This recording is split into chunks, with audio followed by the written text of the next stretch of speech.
Welcome to Seeker Challenge Daily Reading with She the Seeker Ministries, where we equip women to sit at the feet of Jesus.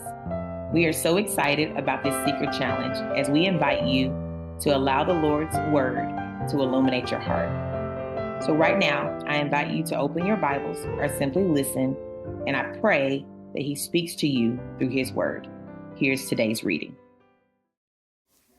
Today's reading will come from 1 Samuel chapters 18 through 20, Psalm chapter 11, and Psalm chapter 59, reading from the Amplified Version. 1 Samuel chapter 18.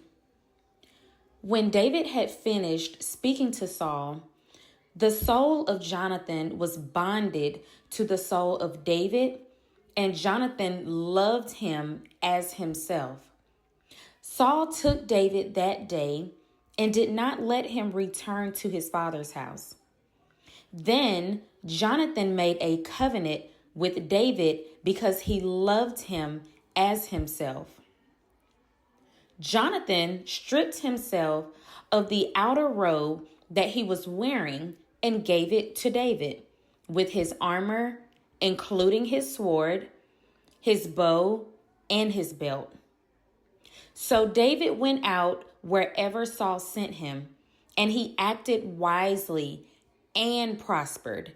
And Saul appointed him over the men of war.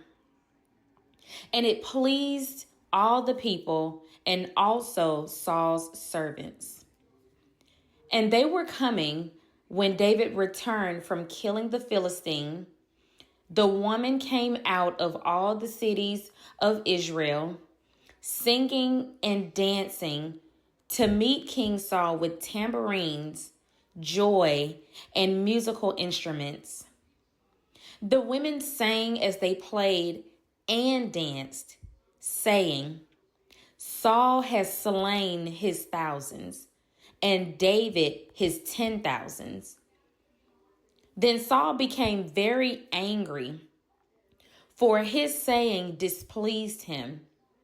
And he said, They have ascribed to David 10,000s, but to me have ascribed only thousands. Now what more can he have but the kingdom? Saul looked at David with suspicion and jealousy from that day forward. Now it came about on the next day that an evil spirit from God came forcefully on Saul, and he raved inside his house, while David was playing the harp with his hand as usual.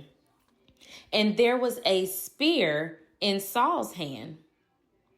Saul hurled the spear, for he thought, I will pin David to the wall.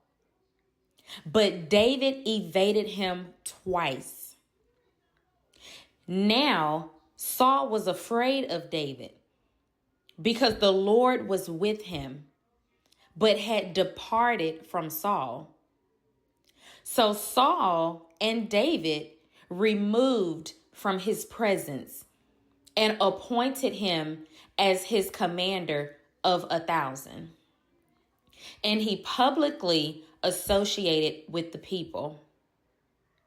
David acted wisely and prospered in all his ways, and the Lord was with him. When Saul saw that he was prospering greatly, he was afraid of him. But all Israel and Judea loved David because he publicly associated with them. Then Saul said to David, Behold, I will give you my older daughter, Merab, as a wife. Only be brave for me and fight the Lord's battles. For Saul thought, My hand shall not be against him, but let the hand of the Philistines be against him.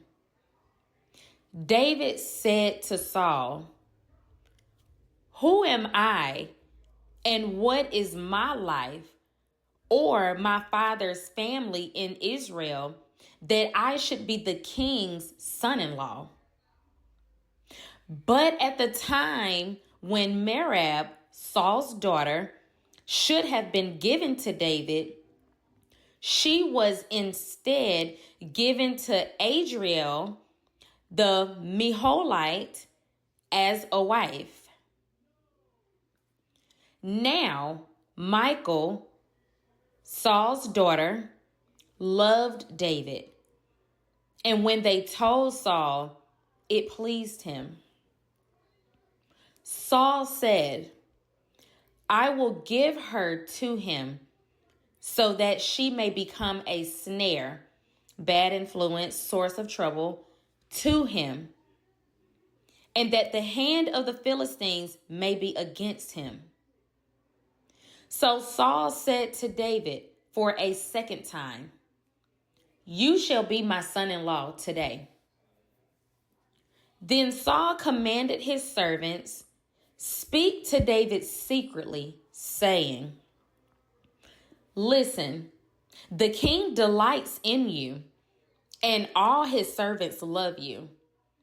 Now then, become the king's son-in-law.'" So Saul's servants spoke these words to David.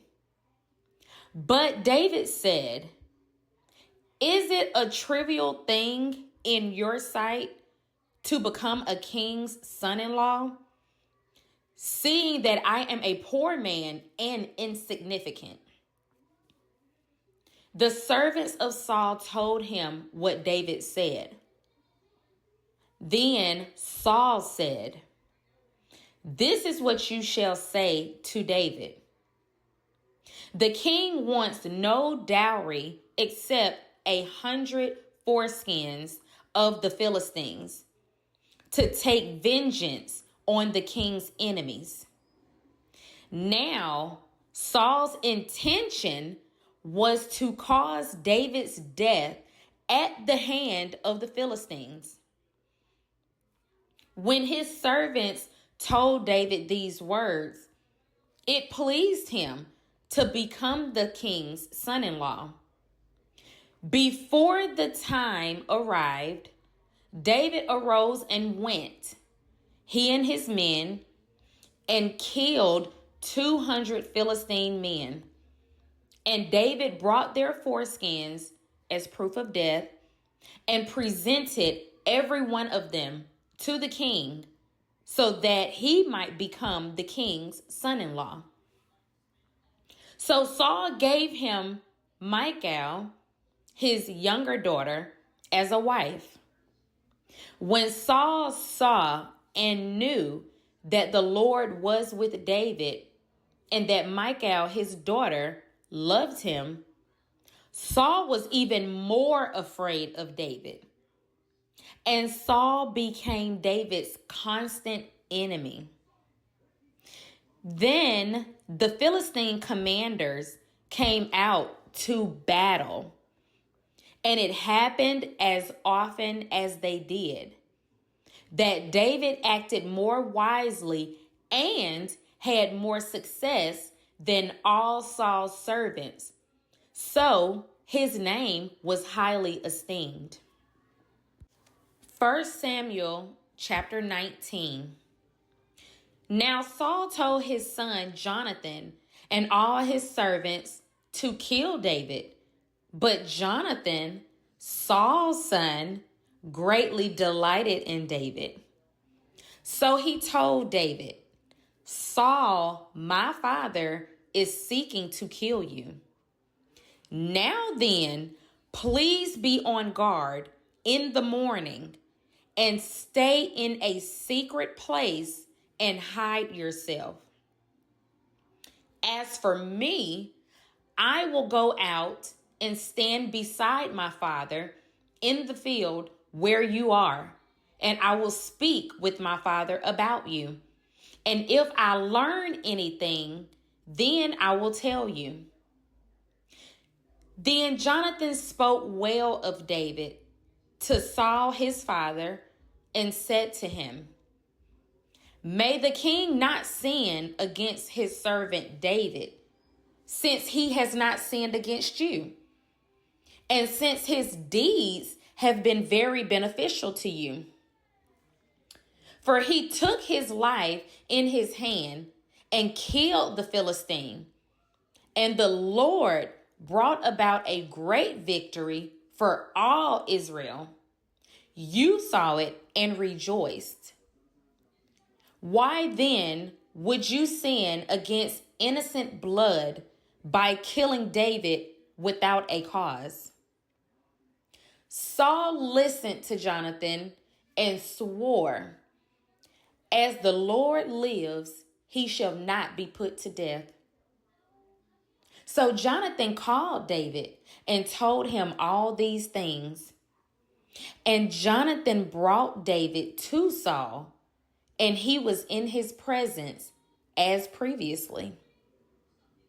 Then there was a war again, and David went out and fought with the Philistines and defeated them with a great slaughter, and they fled before him. Then an evil spirit from the Lord came on Saul as he was sitting in his house with his spear in his hand. And David was playing the harp with his hand. Saul tried to pin David to the wall with the spear, but he escaped from Saul's presence, so that Saul only struck the spear into the wall. Then David fled and escaped that night. Then Saul sent messengers to David's house to watch for him, so that he might kill him in the morning. But Michal, David's wife, told him, "If you do not save your life tonight, tomorrow you will be killed." So Michal let David down through the window, and he fled and escaped. And Michal took the household idol and laid it out on the bed, put a pillow of goat's hair at its head, and covered it with clothes. And when Saul sent messengers to take David, she said, "He is sick." Then Saul sent the messengers again to see David, saying, "Bring him up to me on his bed, if necessary, so that I may kill him." When the messengers came in, there was the household idol on the bed with a quilt of goat's hair at its head. Saul said to Michal, "Why have you deceived me like this and let my enemy go so that he has escaped?" Michal answered Saul, "He said to me, 'Let me go. Why should I kill you?'"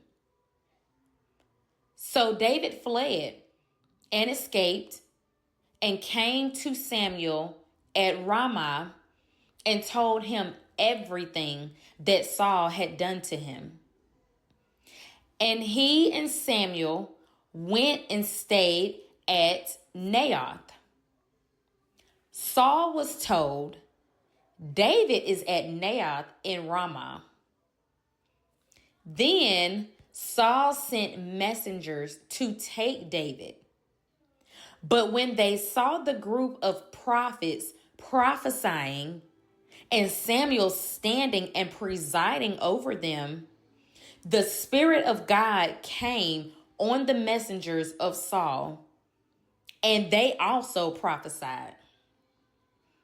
When Saul was informed, he sent other messengers, and they also prophesied.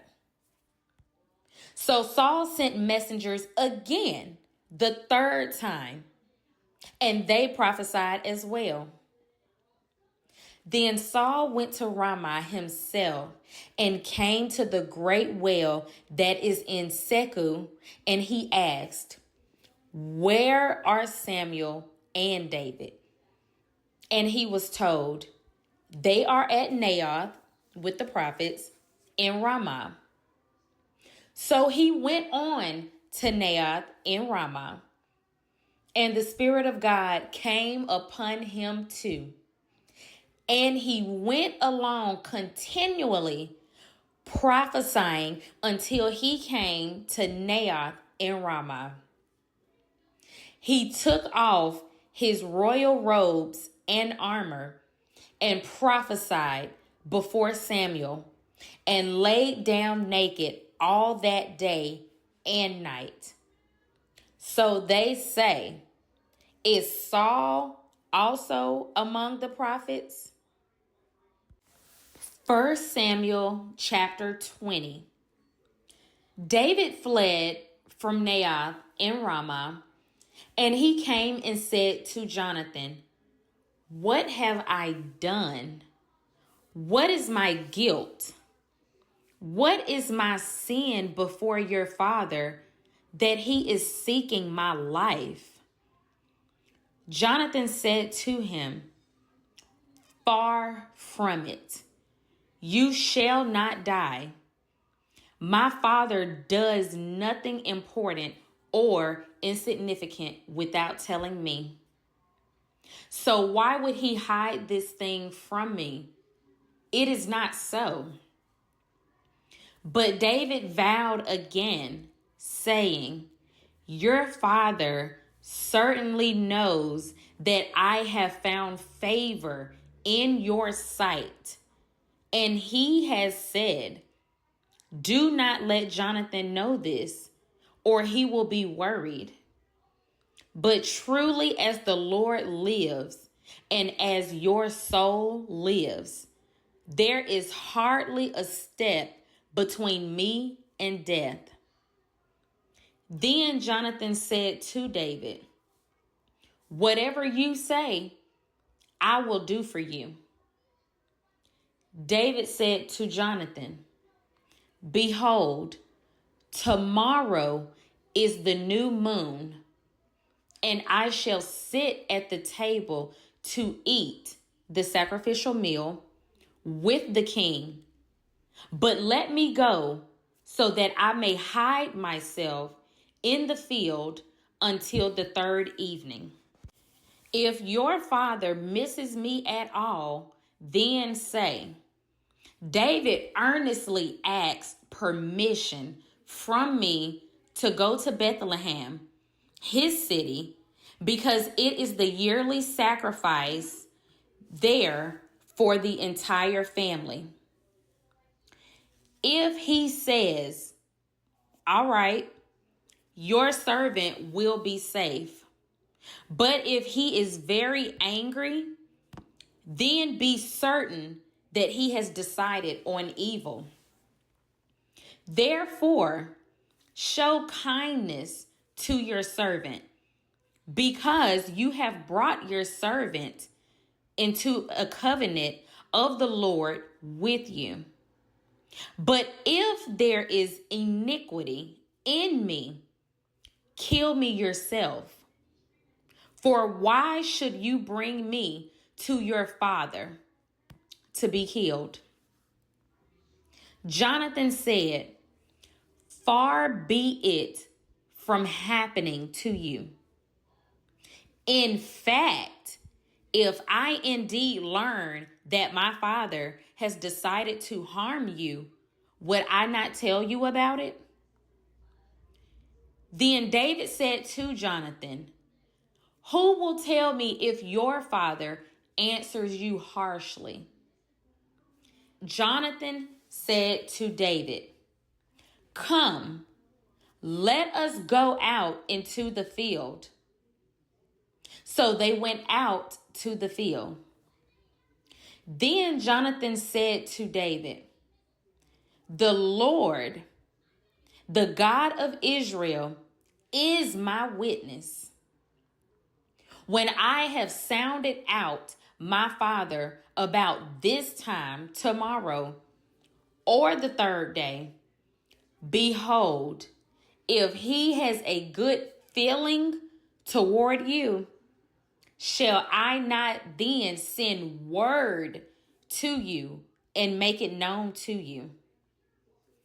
But if it pleases my father to do you harm, may the Lord do so to Jonathan, and more if I do not let you know about it and send you away so that you may go in safety. And may the Lord be with you as he has been with my father. If I am still alive, will you not show me the loving kindness and faithfulness of the Lord so that I will not die? You shall never cut off your loving kindness and faithfulness from my house, not even when the Lord cuts off every one of the enemies of David from the face of the earth. So Jonathan made a covenant with the house of David. May the Lord require it at the hands of David's enemies. That is, hold them accountable for any harm they inflict on David. Jonathan made David vow again because of his love for him, for Jonathan loves him as himself. Then Jonathan said to David, tomorrow is the new moon, and you will be missed because your seat will be empty. When you have stayed for 3 days, you shall go down quickly and come to the place where you hid yourself on that eventful day, and shall stay by the stone Ezel. I will shoot 3 arrows to the side of it, as though I shot at a target. And I will send a boy saying, go find the arrows.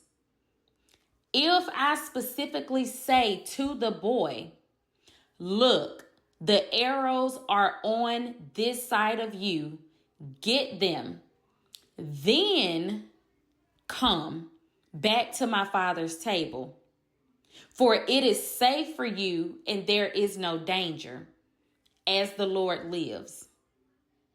But if I say to the boy, look, the arrows are behind you, then go, for the Lord has sent you away. As for the agreement of which you and I have spoken, behold, the Lord is between you and me forever. So David hid in the field, and when the new moon came, the king sat down to eat food. The king sat on his seat as on previous occasions, on his seat by the wall. Then Jonathan stood up, and Abner, his commander, sat down by Saul's side. But David's place was empty. Yet Saul did not say anything that day, for he thought, it is an incident, and he is not clean. Surely he is unclean. But on the next day, the second day of the new moon, David's place was empty again. And Saul said to Jonathan, his son, why has the son of Jesse not come to the meal, either yesterday or today?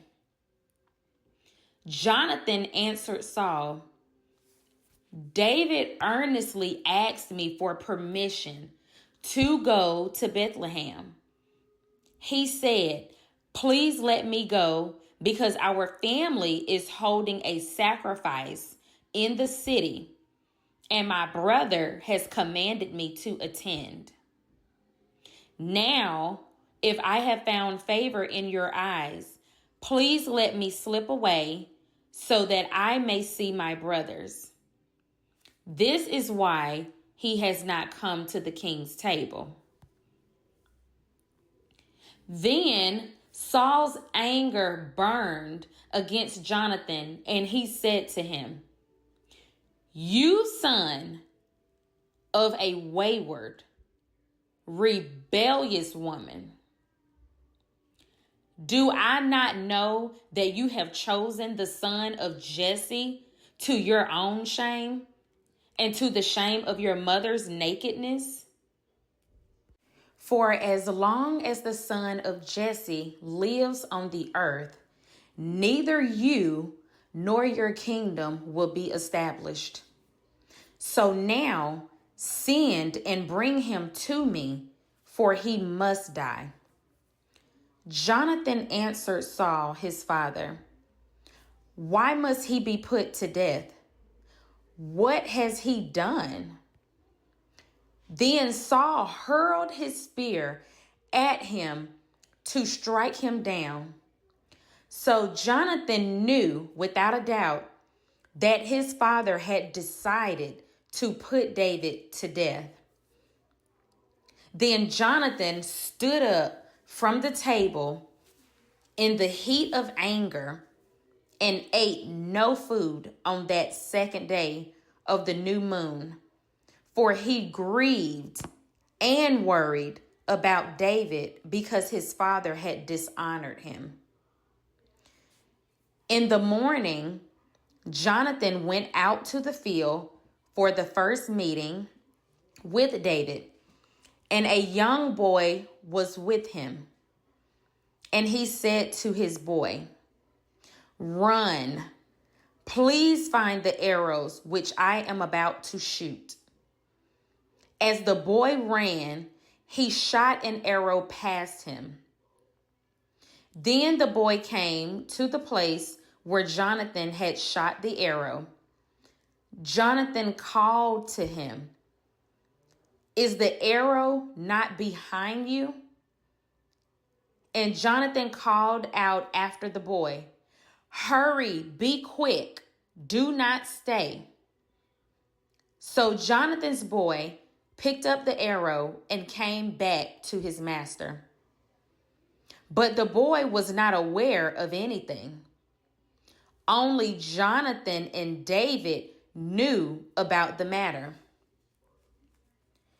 Jonathan gave his weapons to the boy and said to him, "Go take them to the city." As soon as the boy was gone, David got up from the south side and fell on his face to the ground in submission and respect and bowed 3 times. Then they kissed one another and wept together, but David wept more. Jonathan told David, "Go in safety, inasmuch as we have sworn to each other in the name of the Lord, saying, 'The Lord shall be between me and you, and between my descendants and yours forever.'" Then he stood and left while Jonathan went into the city. Psalms chapter 11. In the Lord I take refuge and put my trust. How can you say to me, "Flee like a bird to your mountain"? For look, the wicked are bending the bow. They take aim with their arrow on the string to shoot in the darkness at the upright in heart. If the foundations are destroyed, what can the righteous do? The Lord is in his holy temple. The Lord's throne is in heaven. His eyes see. His eyelids test the children of men. The Lord tests the righteous and the wicked, and his soul hates the one who loves violence. Upon the wicked he will rain coals of fire, fire and brimstone, and a dreadful scorching wind will be the portion of their cup. For the Lord is righteous. He loves righteousness. The upright shall see his face. Psalms chapter 59. Deliver me from my enemies, O my God. Set me securely on an inaccessible high place, away from those who rise up against me. Deliver me from those who practice wrongdoing, and save me from the bloodthirsty men. Look, they lie in wait for my life. Fierce and powerful men launch an attack against me. Not for my wrongdoing, nor for any sin of mine, O Lord. They run and set themselves against me, though there is no guilt in me. Stir yourself to meet and help me, and see what they are doing. You, O Lord, God of hosts, the God of Israel, arise to punish all the nations. Spare no one, and do not be merciful to any who treacherously plot evil. Salah. They return at evening. They howl and snarl like dogs, and go prowling around the city. Look how they belch out insults with their mouths. Swords of sarcasm, ridicule, slander, and lies are in their lips. For they say, who hears us? But you, O Lord, will laugh at them in scorn. You scoff at and deride all the nations. O God, my strength, I will watch for you. For God is my stronghold, my refuge, my protector, my high tower.